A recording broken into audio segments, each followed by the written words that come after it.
法治进程。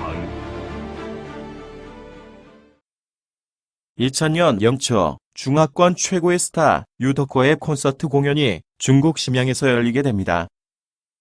중국 10개 지역을 순회하는 공연이었지만 심양의 입장에서는 세계적인 스타가 자기 도시에서 공연하는 경우는 흔치 않았던 시절이었기에 지역 사람들의 많은 관심과 기대를 모았던 공연이었습니다.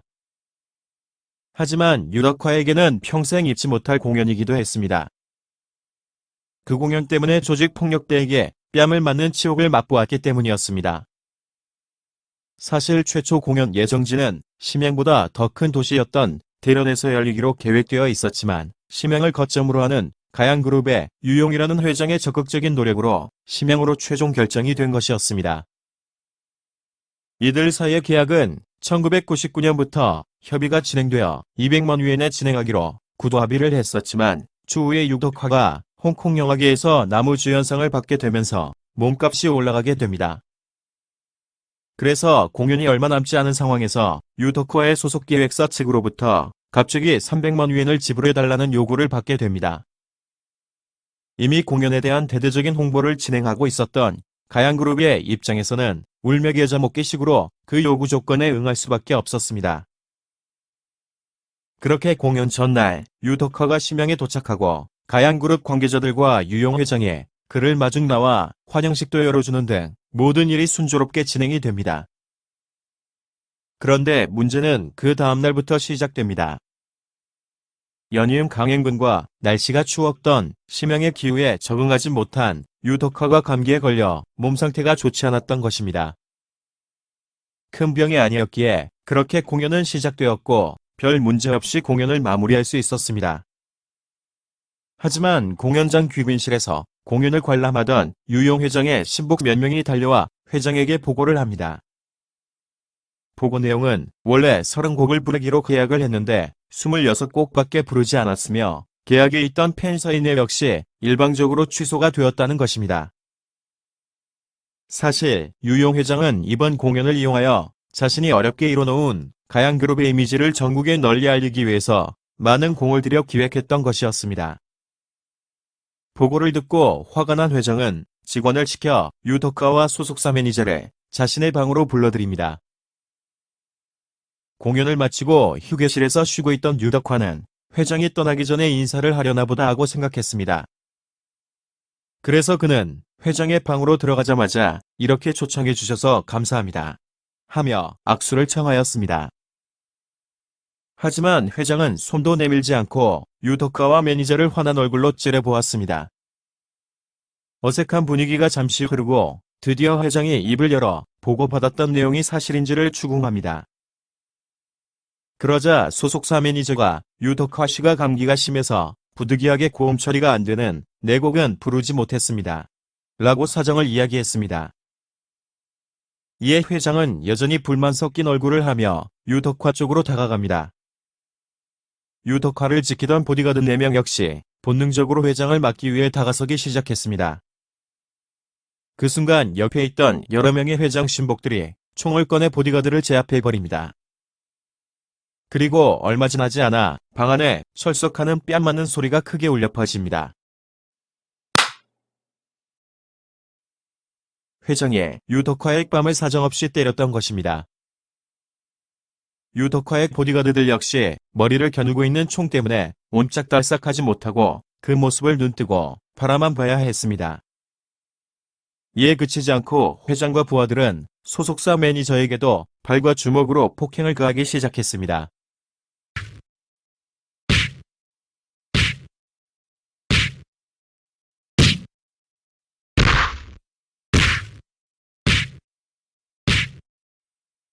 잠시 후 폭행이 마무리되자 회장은 유덕화와 매니저에게 호텔로 돌아가라고 하고 그 방을 떠나버립니다.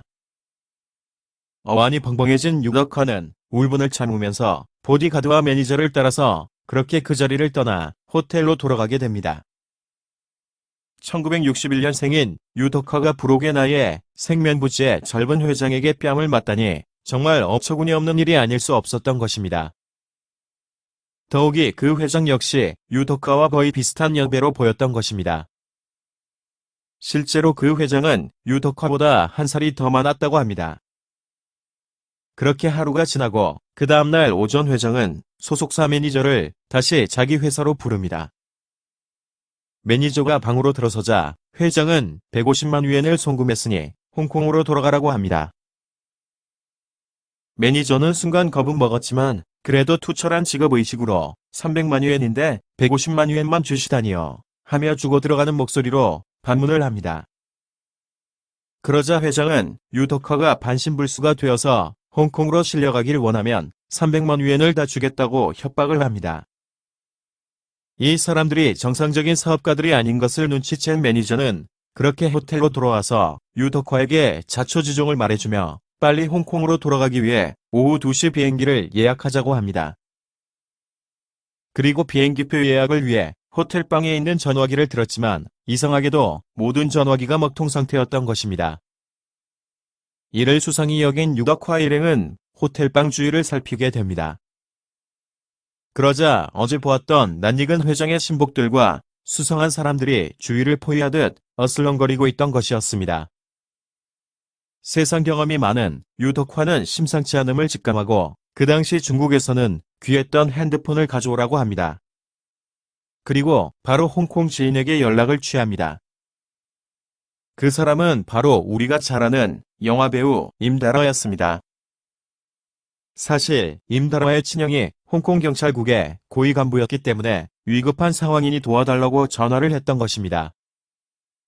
임다라는 친형과 통화를 한 후 회장 측에서 이미 심양 경찰을 매수해 놓은 상태라면 홍콩 경찰 쪽에서 손을 쓸 수 없으며 더욱이 보고 체계를 중시하는 홍콩 경찰의 입장에서는 도움이 되지 않는다고 알려왔습니다. 이에 유덕화는 영화 제작자이자 배우인 향화강에게 도움을 요청합니다. 향화강이 홍콩 조폭 세계에서 유명한 거물이었기 때문입니다.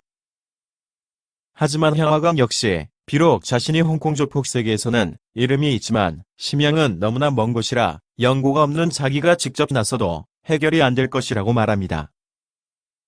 이에 실망한 유덕화가 한숨을 쉴 때 향화강은 뭐가 생각이 났는지 그 사람이라면 분명히 쉽게 해결할 수 있을 거야 라며 다시 전화를 주겠다고 먼저 끊었습니다. 언제 회장의 부하들이 쳐들어올지 모를 위기감에 시간은 더디게 흘러갔습니다. 얼마가 흘렀을까 핸드폰이 울리고 향화강의 목소리가 들려왔습니다. 걱정 마. 이 문제를 해결해 줄 사람에게 부탁을 해뒀으니 잘 해결될 거야. 기다려보자. 라고 통화를 마무리하게 됩니다.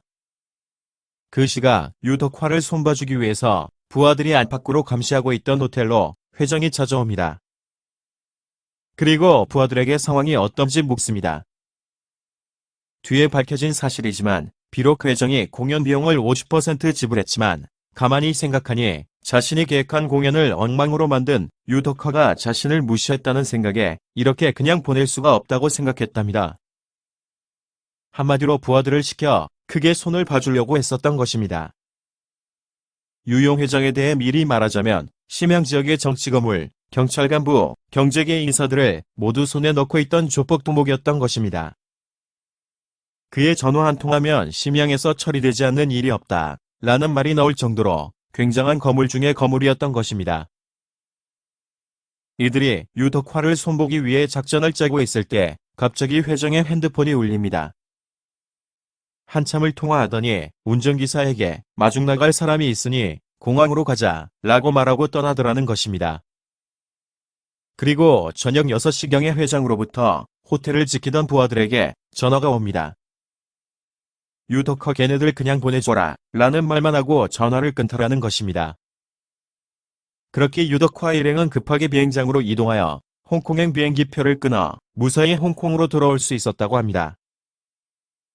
홍콩으로 돌아간 유덕화는 분한 나머지 그들에게 복수를 하기 위해 여러 경로로 자문을 구했다고 합니다. 하지만 그냥 참으라는 조언만 듣게 됩니다. 결론적으로 그 회장을 건드리면 더 큰 보복을 당할 수 있다는 이유에서였습니다. 그런데 며칠 뒤 생각지도 않았던 나머지 잔금 150만 위엔이 소속사 통장으로 입금되게 됩니다. 이렇게 세계적인 스타 유덕화의 뺨 맞은 이야기는 일단락이 됩니다. 그렇게 위급한 상황에서 유덕화를 도와준 사람은 도대체 누구였을까요? 그는 다름 아닌 중국 동북 출신의 유명한 배우 조본산이었습니다. 조본산은 한국의 최불암 이상의 인기를 가진 배우로서 자신의 이름으로 미디어 그룹을 운영하는 막대한 자산가이자 중국 조폭 세계에서 아주 유명한 사람이라고 합니다. 향화강을 통해 유덕화가 위협을 받고 있다는 말을 들은 조본산은 자신이 도와주겠다고 말한 후 바로 자신의 오른팔격인 장가오를 비행기로 심양으로 보냅니다. 그리고 유용 회장의 전화번호를 알아낸 후 그에게 직접 전화를 걸어 유덕화를 그냥 보내주라고 말하고 장가오를 심양으로 보냈으니 만나서 잘 얘기해보라고 말을 했다고 합니다. 장가오 역시 중국 조폭 세계에서는 유명한 인물이었기에 유용 회장에 직접 공항으로 마중을 나갔던 것입니다. 결론적으로 조본산의 개입으로 유덕화 일행이 무사히 홍콩으로 돌아올 수 있었으며 나머지 잔금도 모두 받아낼 수 있었다고 합니다. 한국인 입장에서는 이런 상황이 믿기 어렵겠지만 이 이야기는 2000년에 실제 있었던 실화라고 합니다. 다음 편에서는 유용 회장이 어떤 사람인지 그리고 그의 최후가 어떻게 되었는지 그의 파란만장했던 인생을 한번 다뤄보도록 하겠습니다. 시청해주셔서 감사합니다. 시간 나시면 구독, 좋아요 부탁드립니다.